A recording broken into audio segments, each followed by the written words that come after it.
This is the Powwow on Radio X. One whole hour dedicated to the West Country's premier rugby team, the Exeter Chiefs. Hello, good evening. Welcome to the Powwow. On 107.3 FM, once a Wednesday, the Exeter Chiefs powwow with their people.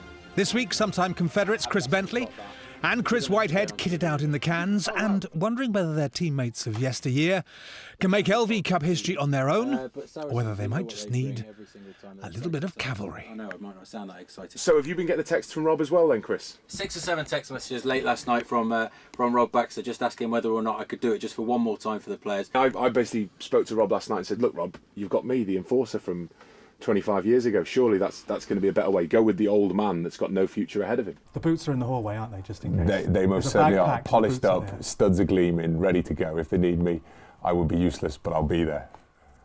Nothing's changed then? No.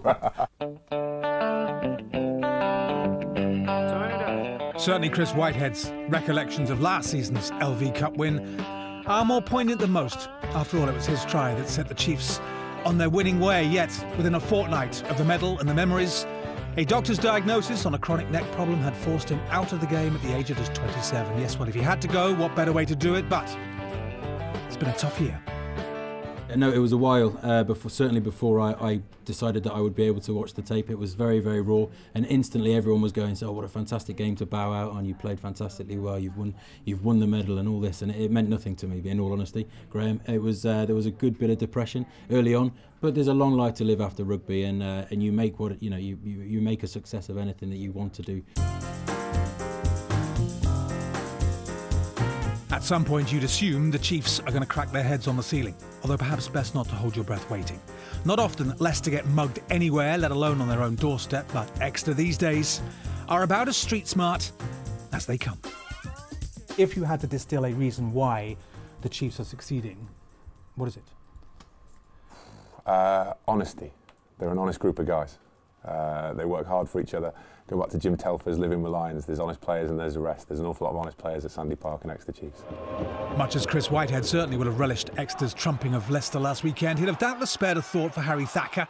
Both of them hookers who cut their teeth in the Tigers Academy, and the young Hotspur, in the best traditions of this unique competition, making a real name for himself in some select company. To actually be on that pitch and be playing with the likes of Brad Thorne and players like that you look up to and respect, it's a massive opportunity and something that you kind of, as a young guy, it's a big deal. Good. The young man clearly has pedigree. Most obviously his dad Troy, these days head of rugby at Leicester Grammar School, but once upon a moon himself a hook for the Tigers. Harry's certainly a very competitive chip off the old block. Who is the best hooker in the Thacker household? Hand on heart. Yeah, he is. I'll give it that. Yeah, he's probably better than I was. He's quicker. He's probably a bit more agile than I was, but then it's a different game. Well, as this competition has shown both this year and last, the young Harry Thacker clearly is a quart in a pint pot. Fabulous skill set, ferociously competitive, and certainly there are those who think club and possibly country might be best served by the magnificent two becoming a magnificent seven. England are missing an out-and-out open side. They have been since Neil Back retired his shirt. Steffen's the fill-in, but obviously away in France he can't play. So why not? Let's actually invest some time and create an out-and-out seven. And Harry, you've seen his explosive ability with ball in hand, his offloading game.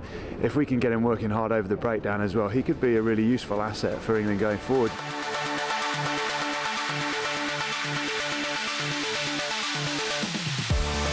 Up until now, Harry's toughest decisions in life have centred on whether to spend the weekend wearing the gum shield or the wetsuit.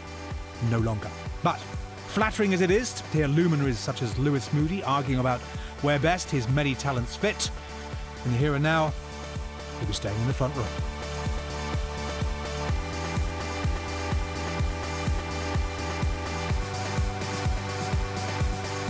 At the minute, I feel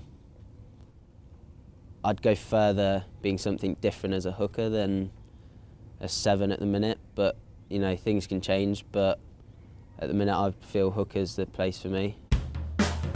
Thacker, Itoje, this competition is a wonderful window into tomorrow's world, but It'll be Marrow and his merry men in the dance-off with Exeter this weekend. Last weekend, Saracens scuppering Northampton's hope of a home final. And of course, they've already checkmated the Chiefs in the pool stages. The West Country will know exactly what is coming.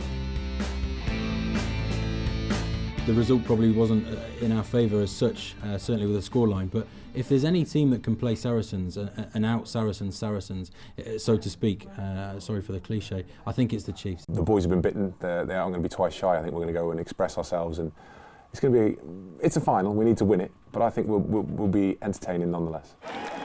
Last season's LV Cup campaign was wrapped up with some well-deserved hullabaloo.